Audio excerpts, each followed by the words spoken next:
اعوذ باللہ من الشیطان الرجیم بسم اللہ الرحمن الرحیم السلام علیکم ناظرین۔ پروردگار عالم کا سب سے بہترین اور خاص اور لطف والا مہینہ ہمارے نزدیک تر ہوتا چلا جا رہا ہے۔ اپنے خطبہ شعبانیہ میں رسول کریم صلی اللہ علیہ وآلہ وسلم نے رمضان المبارک کے حوالے سے فرمایا، اے بندگان خدا، یہ اللہ کا مہینہ تمہاری طرف رحمت اور برکت اور نعمت اور مغفرت لے کر آیا ہے۔ یہ وہ مہینہ ہے جو کہ خدا کے نزدیک تمام تر مہینوں سے افضل ہے۔ اس کے دن تمام دنوں سے افضل، اور اس کی راتیں تمام راتوں سے افضل، اور اس کے گھنٹے تمام گھنٹوں سے بہتر ہے۔ یہ وہی مہینہ ہے جس میں خدا کی مہمانی کی طرف دعوت دی گئی ہے۔ لہٰذا یہ نہ کہا کرو کہ رمضان آیا یا رمضان گیا، کیونکہ رمضان خدا کے ناموں میں سے ایک نام ہے۔ لہٰذا جب بھی رمضان کا تذکرہ کرو تو یا کہو کہ رمضان المبارک آیا، یا کہو کہ یہ شہر سیام ہے، یا کہو کہ یہ توبہ کرنے والوں کا مہینہ ہے،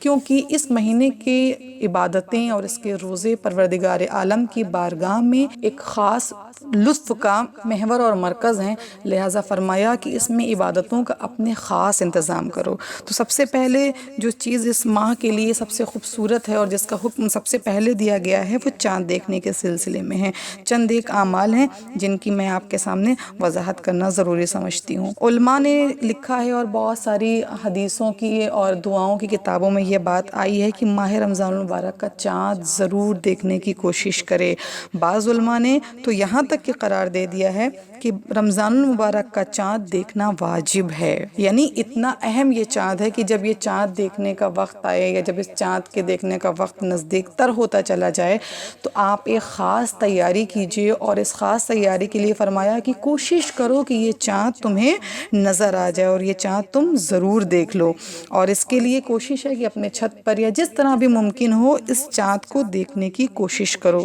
اور ماہ رمضان المبارک کیونکہ نیا چاند ہے، نئے مہینے کا ہے، لہٰذا سیرت معصومین سے ہم اس چاند کے دیکھنے کا اور اس کی برکتوں اور رحمتوں کے نزول اور اس کا اپنے اوپر اثر دیکھنے کے لیے ضروری یہ ہے کہ ہم طریقہ معصومین کو اپنی زندگی میں اتار لیں۔ لہٰذا کیونکہ چوتھے امام ہمارے صحیفہ کاملہ کی دعا نمبر 43 یعنی 43ویں دعا کی تلاوت فرماتے تھے، لہٰذا رمضان المبارک کا چاند دیکھنے کے بعد استقبال ماہ رمضان المبارک اور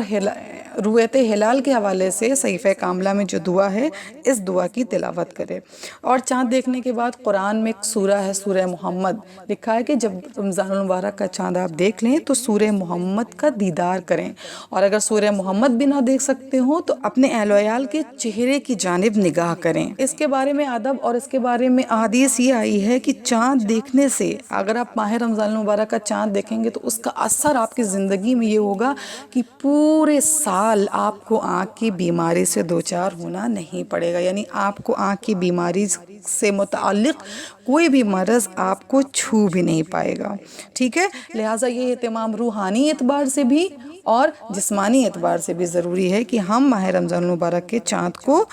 دیکھیں۔ اور سب سے خاص بات جو یہ ہے وہ یہ ہے کہ حاجت برابری کے لیے ماہ رمضان المبارک کا چاند پہ جب نگاہ پڑے تو ماہ رمضان المبارک کے چاند کو دیکھنے کے بعد 21 مرتبہ سورہ الحمد کی تلاوت کیجئے۔ حاجت برابری کے لیے بہت ہی مجرب ترین یہ عمل ہے۔ پروردگار اپنے فرشتوں سے فرماتا ہے کہ جو بھی رمضان المبارک کے ہلال کو، ماہ رمضان المبارک کے چاند کو دیکھ کر میری بارگاہ میں دعا کے لیے ہاتھ اٹھائے اور 21 مرتبہ سورہ الحمد کی تلاوت کرے تو میں اس کے نامہ اعمال میں تمام وہ چیزیں لکھ دوں گا، تمام وہ چیزیں اسے عطا کر دوں گا جس کا میرا بندہ ملتجی ہے۔ تو انشاءاللہ ماہ رمضان المبارک کا چاند کی جب رویت کا آپ کو خیال ہو اور یہ معلوم ہو کہ ماہ رمضان کا چاند اب طلوع کرنے والا ہے، ظاہر ہونے والا ہے، تو آپ کسی بھی طرح کوشش کر کے اس چاند کو دیکھیں اور اس وقت کی جو رحمتیں ہیں، وہ برکتیں ہیں، انہیں اپنے زندگی میں اتاریں انشاءاللہ۔ وآخر دعوانا ان الحمدللہ رب العالمین۔